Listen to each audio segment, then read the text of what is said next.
I don't like any of it. Let me preface anything I have to say in this conversation with, I hate it as a New Yorker, New Jerseyan. Same.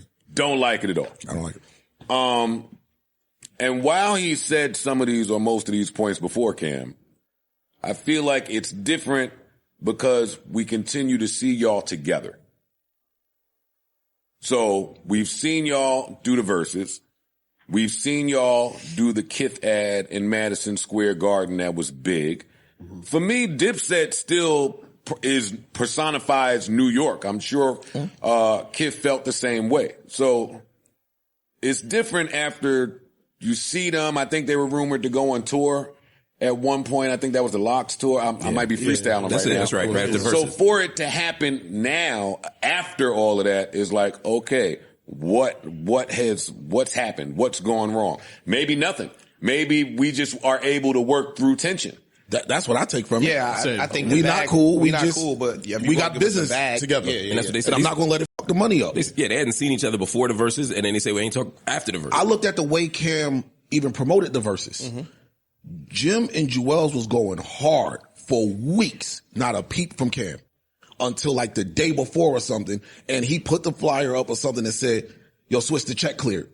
No, that's all he said. Cam. It was like, basically, this is business. I got paid. Here's my obligation to post. See y'all there. I would just think, I didn't like hearing Cam belittle Dipset. And not belittle, but to him it was just like, he minimized yo, this shit was from 01 to 08, 09, and that was it. Like, that's it. It's over. And I'm like, not as a New Yorker, bro.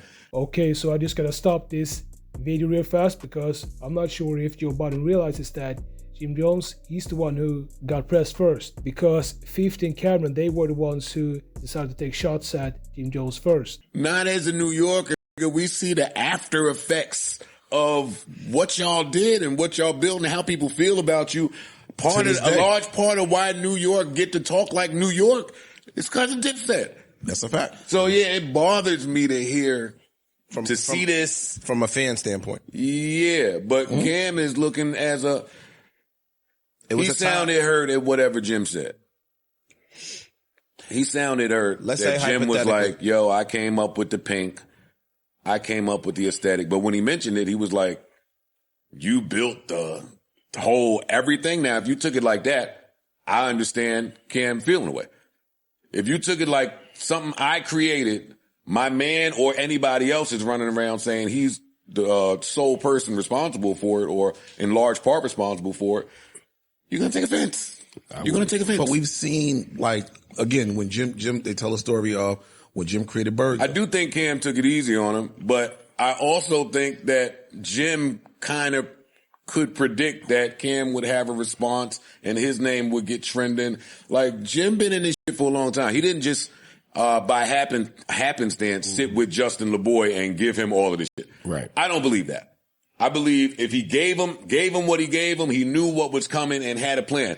His caption underneath the freestyle says, who am I to fuck this moment up or miss this moment? I got an album coming. I got a movie coming. Everything is coming and I'm dropping something now. So, I mean, he ain't stupid out here. Yeah. Now, as much as I hate to hear from it, boy, did I laugh at some of the shit Cam said. Now, I'm laughing as a 44-year-old man.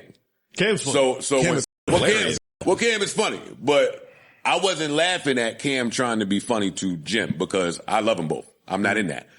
I'm just laughing as like an adult at some of the shit Cam was saying. He said, yo, you're not from Harlem. And he named 4 blocks. He named 4 to 5 blocks and said, we ain't see you nowhere. I was like, okay. Harlem is mad. Wait, what else he said that was funny? He said some funny shit.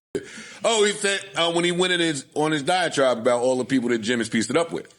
See, Cam was doing that to be funny. I think that's dope. It is, yeah. And he said it was dope at the end. At the end, he said that. But you know why he said. I think it's dope to piece it up with people that you had friction with, especially if the shooting over it. Right. That's kind of fly to me.